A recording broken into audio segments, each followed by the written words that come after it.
Hey guys, let's get more news from Steelers, but first don't forget to subscribe to the channel and leave your like.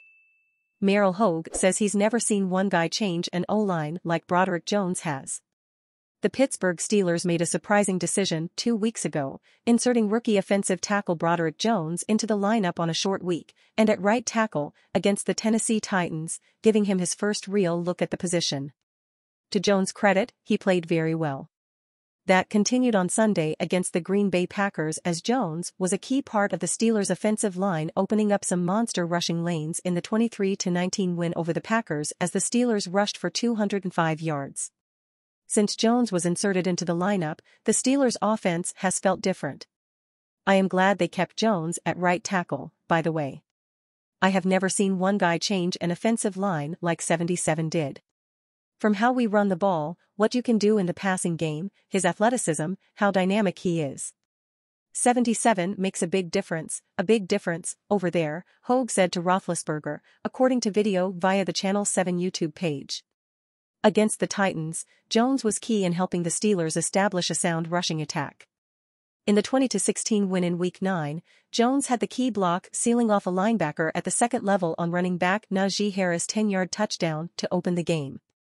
He also had a key block on an explosive run from running back Jaylen Warren in the second quarter and made a great play recovering after getting blown up to get Titans defensive tackle Jeffrey Simmons on the ground on Warren's late explosive run that set up Kenny Pickett's game-winning touchdown pass to Deontay Johnson.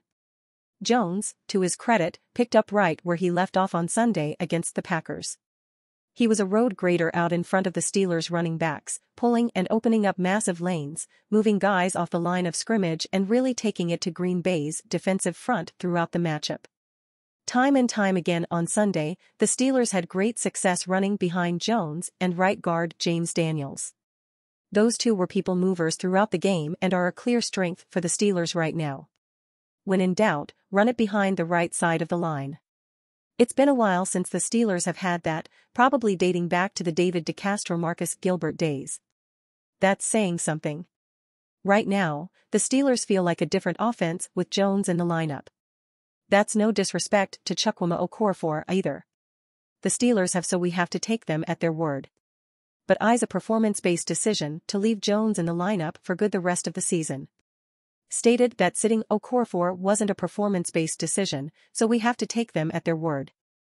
You don't get excited at 6-3, Cameron Hayward acknowledges Steelers still nowhere near finish line.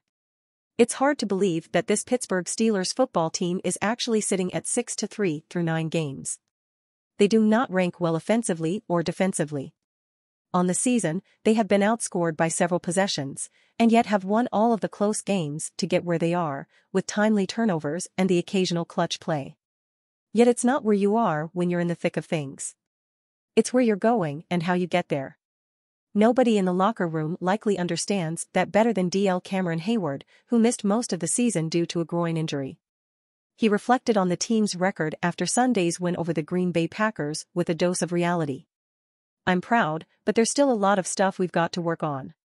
You don't get excited at 6-3 in the middle of the season, he said from the locker room via the team's website. A lot of football to be played. 6-3 is a good mark, but a lot of football in front of us. A lot of guys stepping up in different situations. We've got to address the problems and just keep growing from it. The Steelers went into Sunday's game ranked 29th in points scored, though, sadly, their 23 points produced against the Packers represent a high point on the year. They have been in the middle of the pack defensively in allowing points, but near the very bottom in yardage. The difference has been the turnover margin, in which category they are tied for the league lead with the Cincinnati Bengals. They are plus 10 on the season with 18 takeaways, including 2 interceptions late against Green Bay, and only 8 giveaways. How many of them played pivotal roles in the outcome of the games in which they occurred? But they have covered so many other issues. I think we can be more stout in the run game. Communication-wise at the inside linebacker position, it's ever-changing, Hayward said. I think we can be better at our blitzing, in our timing of stuff. And I think getting off on third down. I thought we were a lot better this week than the week before. But that's something you've always got to improve on. And that's just where the defense can improve. It would be hard to find a part of the offense that can't be better. Well, the run game is finally looking like it should, even getting an explosive play here and there.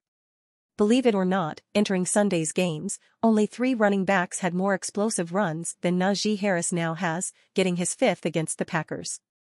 Bet you didn't expect that. But, man, there's still a long way to go. They have the Browns next in Cleveland, and then the Bengals in Cincinnati. The Arizona Cardinals don't look like they'll be an easy out with Kyler Murray back. And then they end the year at Indianapolis, against the Bengals, at Seattle, and then at Baltimore. 6-3 is nice now, all things considered, but what will their record be over the next 8 weeks? Probably not 6-2. Steelers LB Kwon Alexander suffers torn Achilles. The Steelers earned a close victory in Week 10, but it came at the expense of another significant injury on the defensive side of the ball. Linebacker Kwon Alexander suffered a torn Achilles on Sunday, as first reported by ESPN's Adam Schefter. As a result of the injury, Alexander will be out for the remainder of the season. That news is especially significant given the fact fellow linebacker Cole Holcomb suffered a knee injury in Week 9 which required season-ending surgery. The pair comprise 2/3 of Pittsburgh's 3-man rotation at the LB spot, so their absences will be acutely felt for the second half of the campaign. One of several new faces in the Steelers' front seven, Alexander signed a 1-year deal worth the veteran's minimum in late July.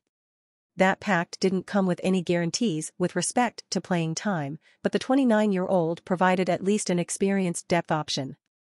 Alexander had logged a 61% snap share heading into Week 10, a figure much higher than last year's during his time with the Jets and one which was in line to increase with Holcomb no longer in the fold. With Alexander out for the remainder of the year, Pittsburgh will be forced to turn elsewhere at their second inside linebacker spot. Currently, with Holcomb and Chappelle Russell on IR, and Alexander soon to join them, last year's 7th-round pick out of Ole Miss, Mark Robinson, is the only inside backer on the active roster left to line up next to Elandon Roberts. Robinson spent most of his rookie season inactive before starting the final 2 games of the year. So far in his sophomore campaign, Robinson has played in every contest, mostly on special teams. The only other player in the building designated as an inside linebacker on the team's depth chart is former Packers 7th-round safety Tariq Carpenter. Pittsburgh signed Carpenter to their practice squad when he failed to make Green Bay's 53-man roster in August and converted him to inside backer. He appeared in 14 games as a rookie last year, playing almost exclusively on special teams. With so many injuries at linebacker, the Steelers will certainly be pressed to do something. One solution may be converting another safety or an outside linebacker to fill in at the position. Otherwise, Pittsburgh will likely be combing the free agent options for some possible depth or experience to supplement their current beleaguered group. And you fan, what do you think of the Kwon Alexander situation? Leave your opinion in the comments.